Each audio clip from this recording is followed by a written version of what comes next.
Thank you, Ted. 7? Yeah, that's fine.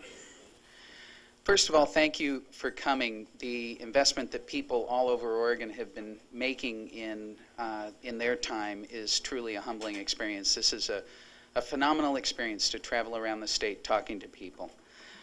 With the massive tectonic dislocations in our financial markets, I think a race that was sort of a down-ballot race for something treasurer has now become one of the most significant races statewide this year, no offense to the Secretary of State.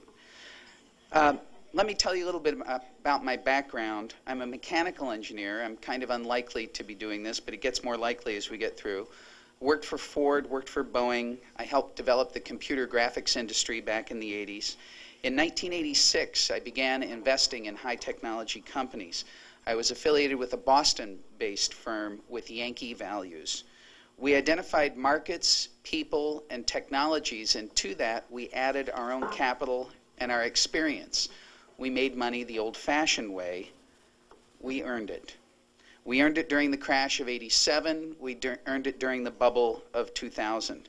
In 1988, I started investing in Oregon. My first investment was Infocus Systems, where we helped them grow to be $250 million in revenue over 8 years. I also co-founded a semiconductor company in 1997 with 4 friends and the faith and confidence of our families. We grew it literally from an idea on a napkin to $1 billion in sales over the first 11 years. And finally, I spent a little more than a year working for Governor Kulongoski as his deputy chief of staff.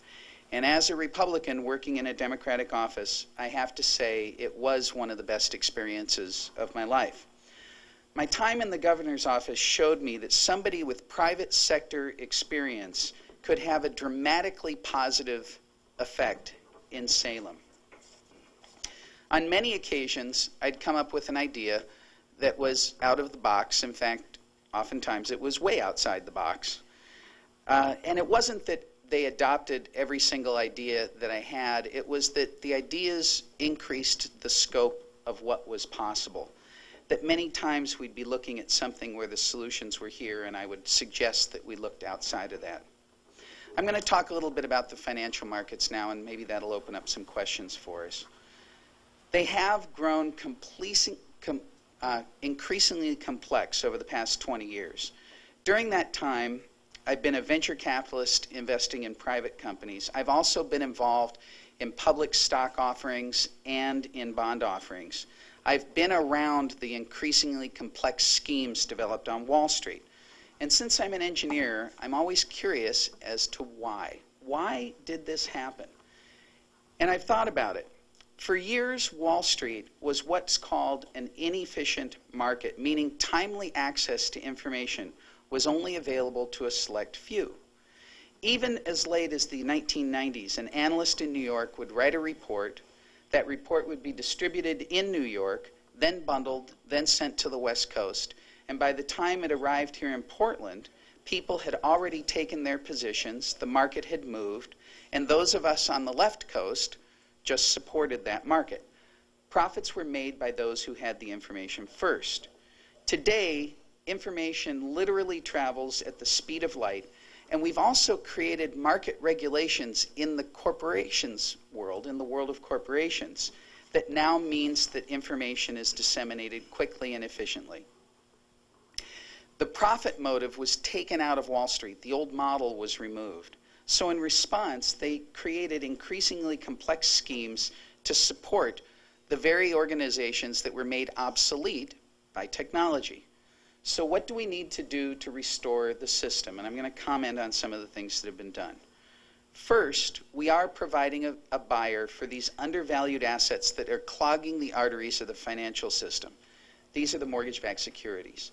These assets are very different than stocks because underneath them there's actual asset value. There's mortgages, there's homes, there's real estate. The government's money is what we call patient money. It's money that can be in for a longer period of time.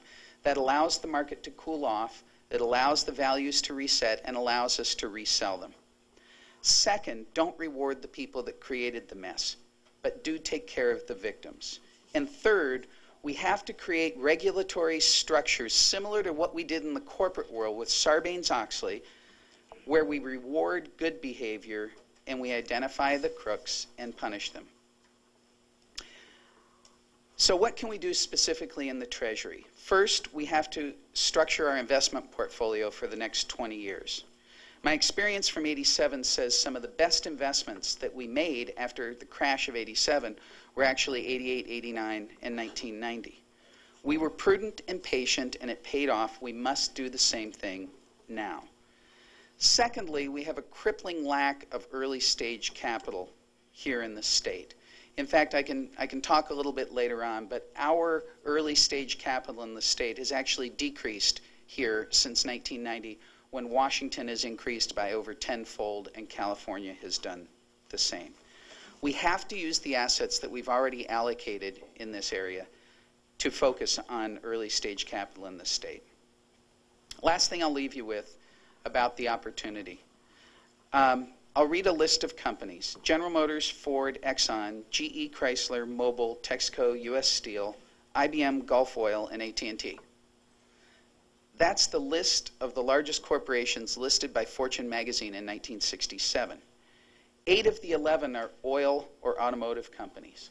The entire PC revolution, the entire internet revolution and cell phone revolution that we went through really only touched the businesses of 2, IBM and AT&T.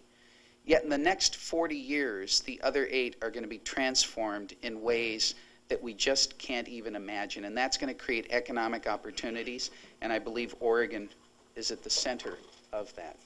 For the first time since I've been investing, since 1988, the ethos of the place resonates with an economic opportunity.